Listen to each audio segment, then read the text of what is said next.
আজ 12ই জানুয়ারি মহান সন্ন্যাসী, দার্শনিক এবং জাতীয়তাবাদী চিন্তাবিদ স্বামী বিবেকানন্দের জন্মবার্ষিকী। জাতীয় যুব দিবস হিসেবে পালিত এই দিনটি তার আত্মবিশ্বাস, চরিত্র গঠন এবং মানব সেবার শাশ্বত বার্তাকে উদযাপন করে।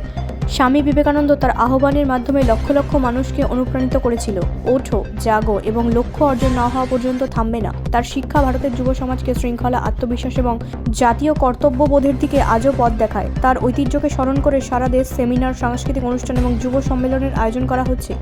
এই আত্মচিন্তা ও অনুপ্রেরণার দিনে জাতীয় বাংলার অন্যতম সাহসী সন্তান এবং ব্রিটিশ শাসনের বিরুদ্ধে নির্ভীক প্রতিরোধের প্রতীক মাস্টারদা সূর্য সেনের বিপ্লবী চেতনাকেও স্মরণ করে।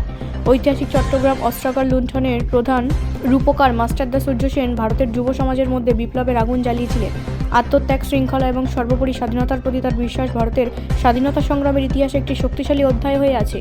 যদিও স্বামী বিবেকানন্দ আধ্যাত্মিক জাগরণের মাধ্যমে এবং মাস্টারদা সূর্য সেন বিপ্লবী কর্মকাণ্ডের মাধ্যমে জাতিকে পথ দেখিয়েছিলেন, উভয়ই একটি সাধারণ স্বপ্ন ছিল, একটি শক্তিশালী, নির্ভীক এবং আত্মনির্ভরশীল ভারত। একবিংশ শতাব্দীতে ভারত যখন রাজনৈতিক মতবিরোধ, দুর্নীতি, অপরাধ এবং বিভিন্ন অর্থসামাজিক চ্যালেঞ্জের মধ্যে দিয়ে এগিয়ে চলছে, তখন স্বামী বিবেকানন্দের আদর্শ এবং মাস্টারদা সূর্য সেনের সাহস প্রজন্মকে সততা, শক্তি এবং দেশপ্রেমের সাথে জাতির সেবা করতে অনুপ্রাণিত করে চলছে। এই জাতীয় যুব দিবসে আসুন আমরা তাদের আদর্শকে সমুন্নত রাখার এবং একটি ন্যায়পরায়ণ, ঐক্যবদ্ধ ও শক্তিশালী ভারত গড়ার লক্ষ্যে কাজ করার শপথ গ্রহণ করি। ব্যুরো রিপোর্ট, রাষ্ট্রীয় প্রসার বাংলা।